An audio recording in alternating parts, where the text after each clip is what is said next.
Hello folks and friends, and welcome back to the factory. Today I'll be working on a commission doll. If you ever want to know how you could commission me, please send me a private message either on Instagram or on Facebook. As for today's doll, she's a mother goddess kind of doll, and was my first time working on a Venus Monster High doll. My vision for her was to make sort of a nature elemental spirit, or as I said to a friend, a walking garden kind of character. Well, you'll see what I mean as we delve into it, so let's get on it! Like usual, I have prepped this doll off camera. If you want to see how I do it, I made a video about it and the link will be in the description box below. So, after protecting and priming the doll with MSC or Mr. Super Clear Sealant, I sketched her features and started with the blushing. All the materials I use are listed in the description box below. I've also got questions in the past about how I choose the colors I use to shade different skin tones, and I usually go by feel. In this case here, I wanted her to look alive. Green can be a really cool color, so I made sure to add a bit of warmer browns in my contour. Though here, to say it simply, on my first pass, I really only did the minimum definition just to map out the different areas.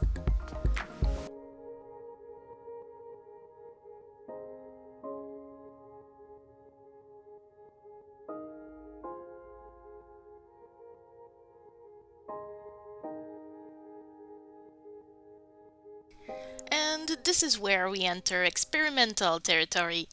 That little buttercup here contains water. I've been thinking about experimenting with texture for a while now, so I've decided to try dabbing on some pigment using a cotton bud. So basically, I'm wetting the tip of a Q-tip, rubbing in it on some watercolor pencils to grab a tiny amount of paint, and I dab it away. The advantage of using watercolors for this is also the fact that I can easily erase with a bit of water if I don't like what I see. And of course I made sure to start on a fresh new layer of sealant as to not disturb the work that was already done before. I'm also aware that I went on pretty heavily there with the greens, the browns and maroons, but I'm not too scared about it because I expect the intensity to lower as I keep working on the face, adding pastels and layers of sealants.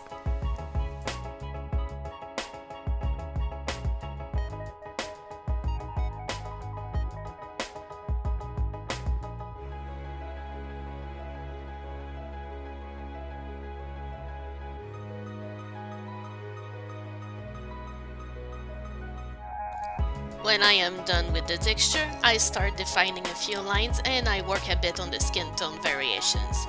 I also added a bit of pink on the cheeks and bring some brighter colors around the eyes to marry the blush with the eyeshadow.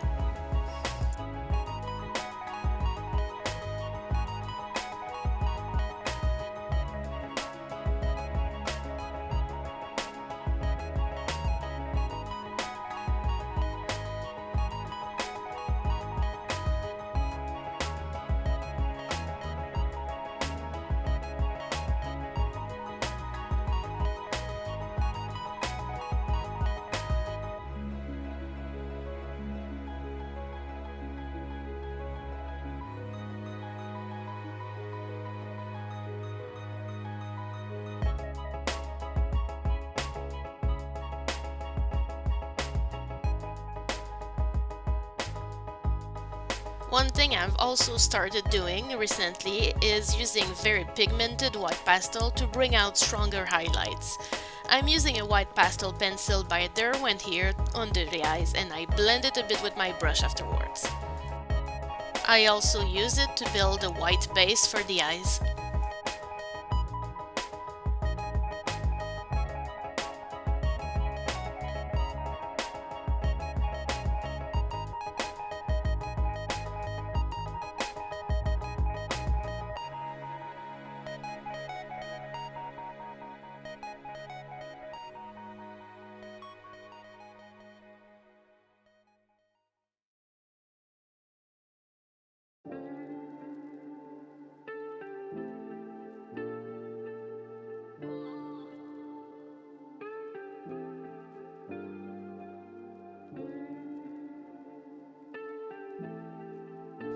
When I'm happy with the base blushing and shading, I start adding more pencil work into the mix. I wanted the face to feel very coherent with itself, so I chose to give her a yellow amber eyes, as I feel that it would pop but not contrast too much with the rest. I really love making golden eyes, and I've received some pretty nice comments from you guys about it also. I've been told it's like they're glowing, and I'm honestly living for it.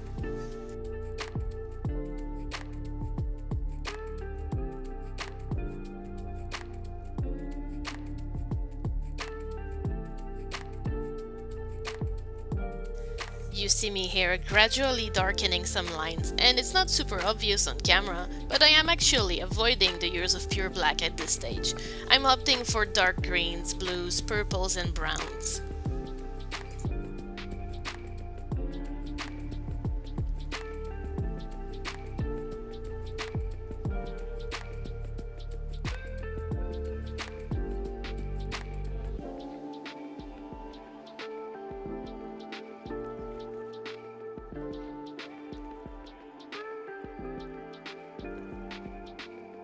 I am also keeping her lips a dark green color, since I don't want it to take away too much from the pop of bright colors that I placed around the eyes.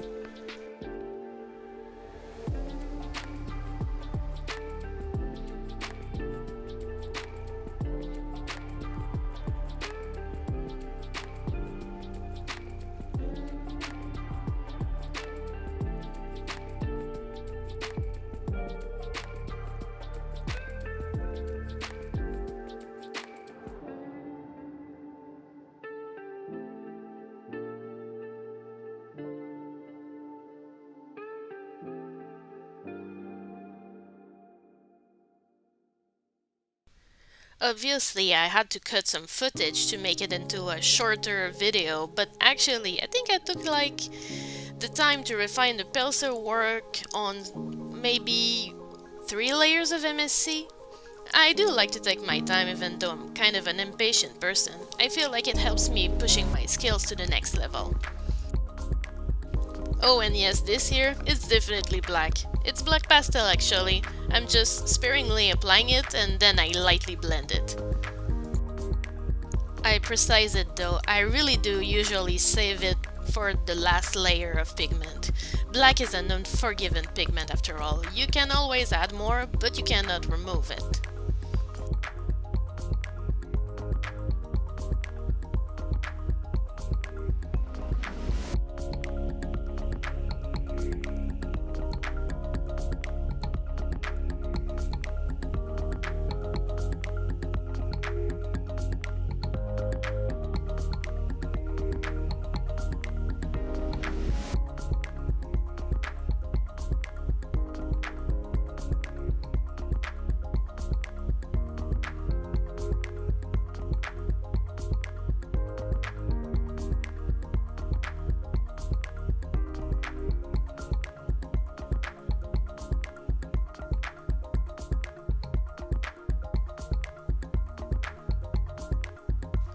Once that's all said and done, I seal the face one more time and then I switch to watered down acrylics. I am using the tiniest of tiny nail art brush and I add highlights and texture to the eyes. I feel like this step really makes my style of face-up look more alive.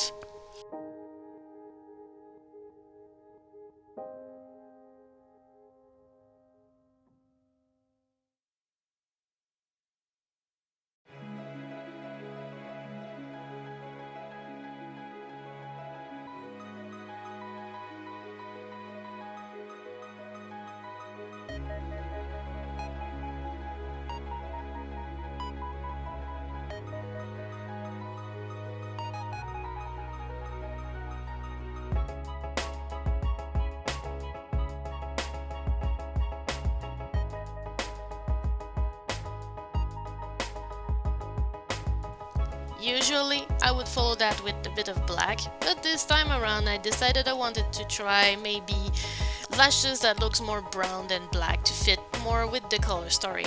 I did try to make a soft gradient, but in the end, I just used a bit more of a dark brown for contrast more than anything else.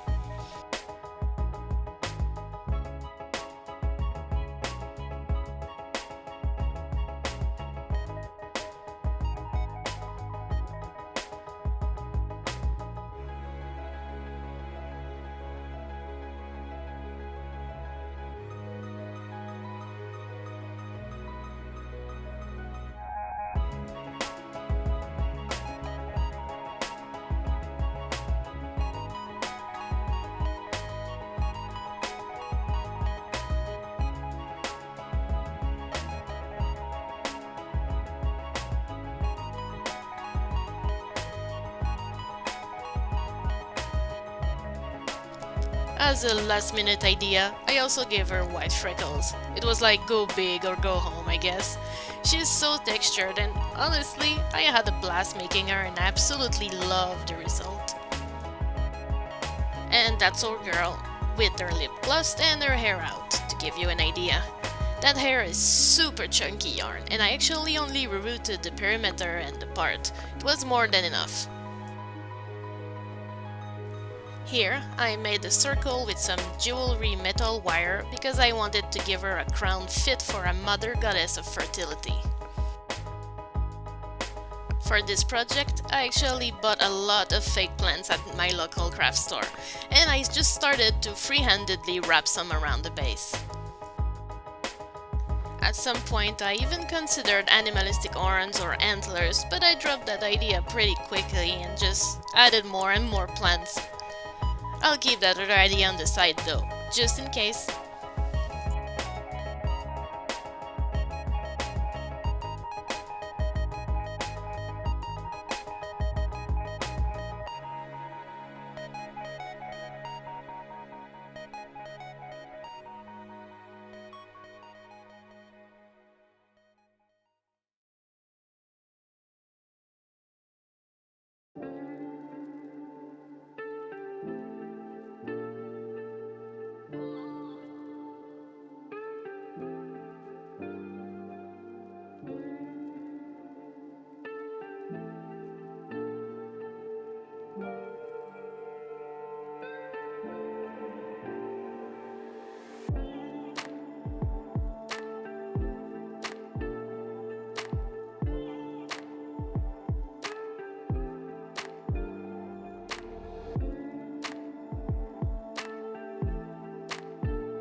I'm trying to wrap things around securely by not using glue, but it did become inevitable after a while, really.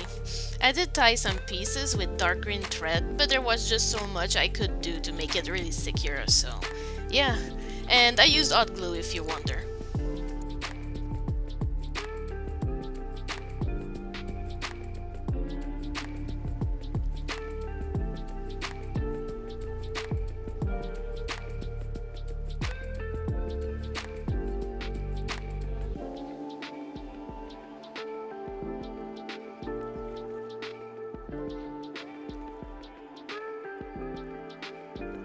To complete the thing, I decided to use this plastic flower and glue it on the front of the crown. I just gave it a bit more color and dimension with acrylic paint first.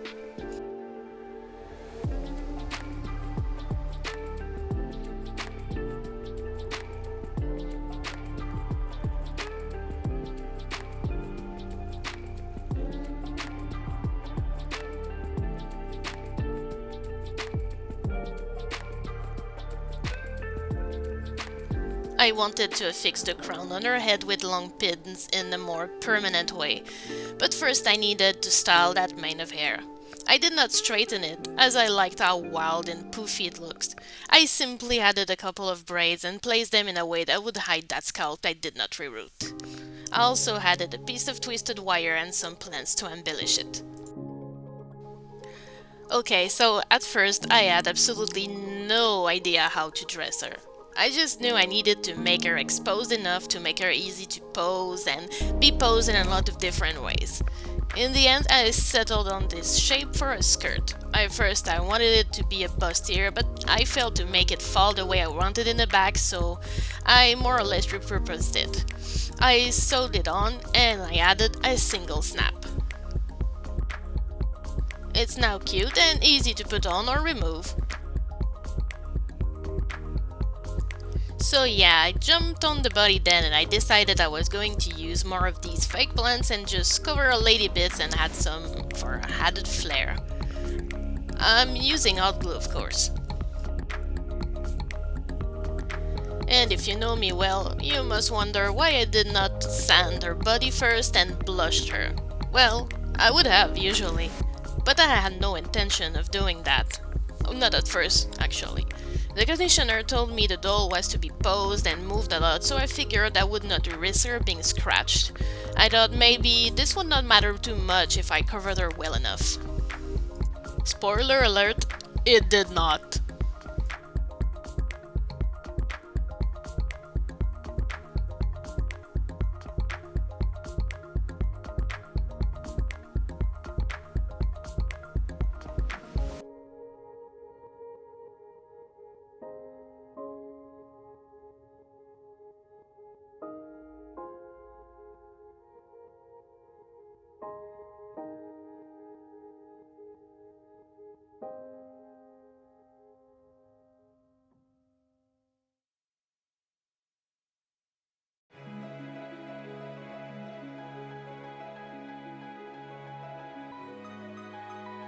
I'm really sorry for those unsightly shadows here and there. I realized after it was my trusty mug. You see, I'm a coffee and tea person, so I always have something next to me when I work.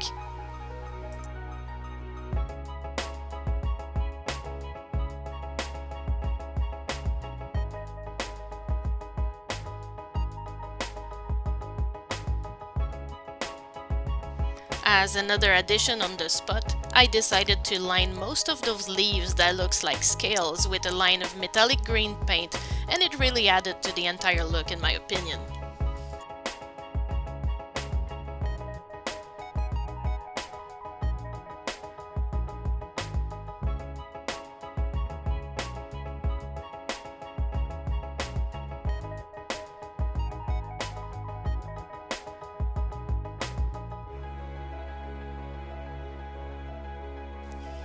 Okay, so yeah, this is where I sent a picture to my client on the progress, and we kind of both agreed some blushing was needed.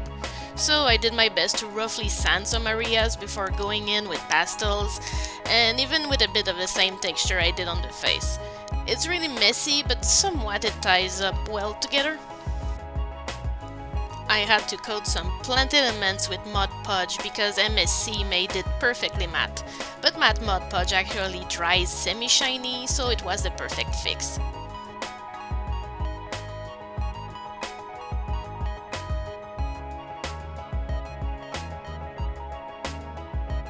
And as if that was not enough details already, I decided on a whim to add pearls here and there, so that's what I did.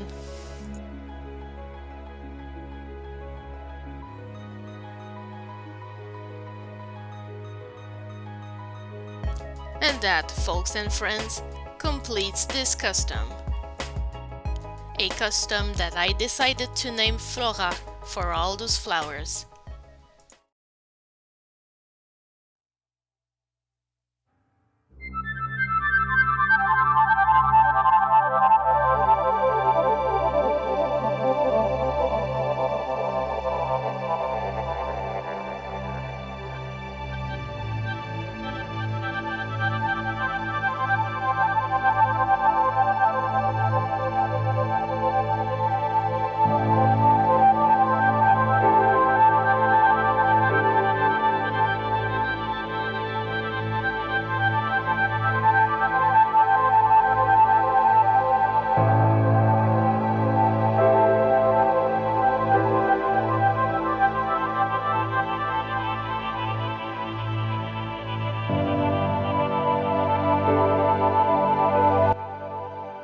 So, what do you think of her?